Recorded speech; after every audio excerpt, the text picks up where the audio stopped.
Um relatório do Fórum das Famílias de israelenses sequestrados pelo Hamas aponta que apenas 20 reféns estão vivos na faixa de Gaza. O documento também descreve as condições em que as vítimas são mantidas em cativeiro. Tropas israelenses foram deslocadas do Líbano para a faixa de Gaza para pressionar o grupo terrorista Hamas. O país exige a libertação imediata dos reféns. Israel acredita que estão vivos 24 de um total de 59 sequestrados. Mas o Fórum das Famílias dos Reféns e Desaparecidos afirma ter informações que indicam 20 sobreviventes. O relatório se baseia em informações dos reféns que foram libertados do cativeiro. Há relatos de tortura, falta de comida e água, ausência de cuidados médicos e isolamento prolongado com risco de morte para os sequestrados. O secretário-geral da ONU, Antônio Guterres, defendeu hoje a libertação dos reféns, a entrada de ajuda humanitária em Gaza e um novo cessar-fogo. Já o primeiro-ministro israelense, Benjamin Netanyahu, encerrou a segunda visita oficial à Casa Branca desde que Donald Trump foi eleito presidente. Antes de embarcar para Israel, Netanyahu disse que está determinado a acabar com o grupo terrorista Hamas e libertar os reféns. O premier também afirmou que Israel está em contato com países que estudam a possibilidade de acolher um grande número de palestinos que vivem na faixa de Gaza. A medida colocaria em prática a proposta americana de administrar o território. O primeiro-ministro disse ainda ser favorável a um acordo internacional para que as instalações nucleares do Irã sejam destruídas. O assunto será discutido numa reunião em Omã no sábado.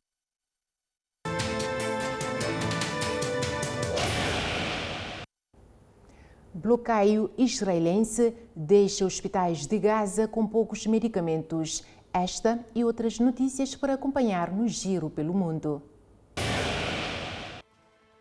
O Ministério da Saúde de Gaza emitiu um apelo urgente por medicamentos, dizendo que o bloqueio israelense de mais de um mês na faixa de Gaza deixou os hospitais com estoques baixos, perigosos e sem precedentes.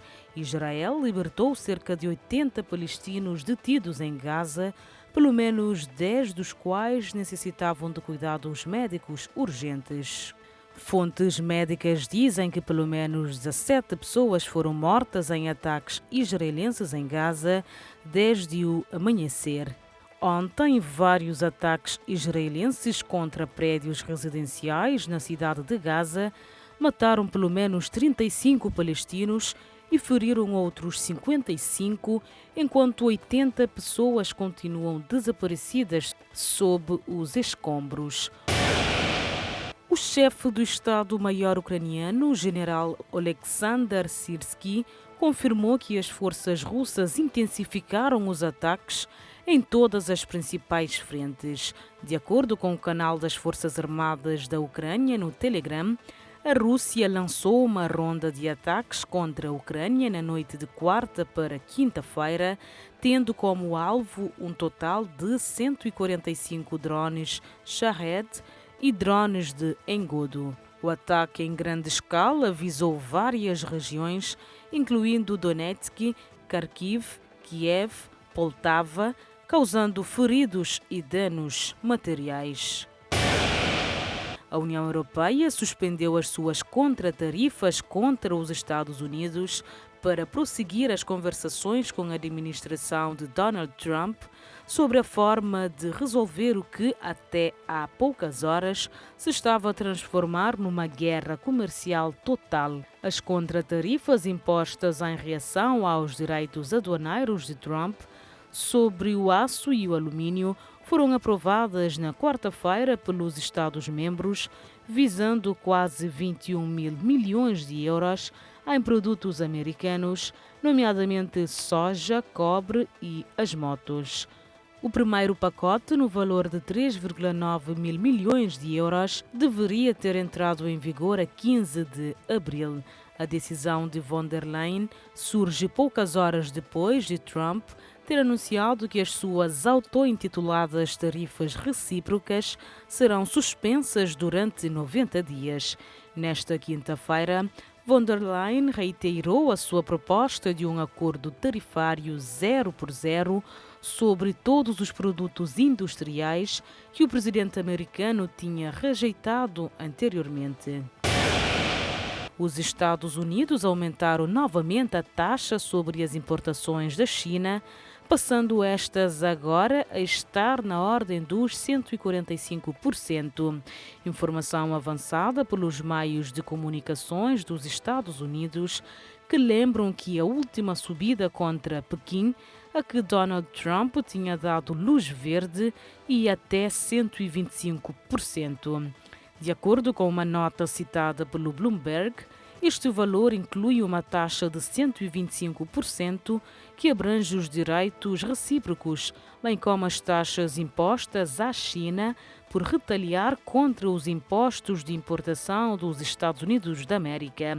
Note-se que após a apresentação das tarifas na semana passada, alguns países tentaram negociar com Washington, ao contrário da China, que retaliou. Em visita a Honduras, o presidente do Brasil afirmou que as tarifas comerciais arbitrárias desestabilizam a economia mundial e levam ao aumento de preços. O presidente do Brasil também espera que os Estados Unidos e a China entrem em acordo. Lula discursou em Honduras para os representantes dos 33 países que fazem parte da comunidade de estados latino-americanos e caribenhos. O presidente afirmou que as guerras comerciais não têm vencedores e defendeu que os países que integram a CELAC se unam. Tarifas arbitrárias desestabilizam a economia internacional e elevam os preços. A história nos ensina que guerras comerciais não têm vencedores. No discurso, Lula também fez referências às novas políticas migratórias e ao tarifaço e destacou a importância da integração econômica e comercial entre os países para reduzir os impactos de decisões unilaterais. Nossa inserção internacional não deve se orientar apenas por interesses defensivos. Quanto mais forte e unidas estiverem nossas economias, mais protegidos estaremos contra ações unilaterais. Ainda no evento, Lula aproveitou para lançar a proposta de uma candidatura única da região e de uma mulher para a Secretaria-Geral das Nações Unidas. Hoje o cargo é ocupado pelo português Antônio Guterres, que deixa o cargo no ano que vem. A CELAC pode contribuir para resgatar a credibilidade da ONU, elegendo a primeira mulher secretária-geral da organização. Na saída do evento, o presidente Lula criticou diretamente a instabilidade provocada pelas medidas anunciadas por Donald Trump. Cada dia ele anuncia uma medida, cada dia ele fala uma coisa, ou seja, nós não sabemos qual será o efeito devastador disso na economia. Me parece que está ficando cada vez mais visível de que é uma briga pessoal com a China. A cada ano, pelo menos um satélite é destruído devido a colisões com lixo espacial. Atualmente, mais de 130 milhões de pedaços de detritos estão presos na órbita da Terra e a tendência é que esse número aumente. Segundo a Agência Espacial Europeia, esse cenário tem potencial para prejudicar serviços essenciais, como o GPS e o monitoramento de desastres ambientais. O avanço da tecnologia e a necessidade de manter serviços como os de telecomunicações e navegação fez com que milhares de satélites fossem lançados para a órbita do planeta nas últimas décadas. Hoje em dia, os satélites que orbitam a Terra realizam manobras regulares para evitar essas possíveis colisões. Mais um dado ainda preocupa bastante os especialistas. Cerca de 70% dos 20 mil satélites lançados pela humanidade estão no espaço. Eles circulam a órbita da Terra junto de milhões de fragmentos deixados por colisões e explosões.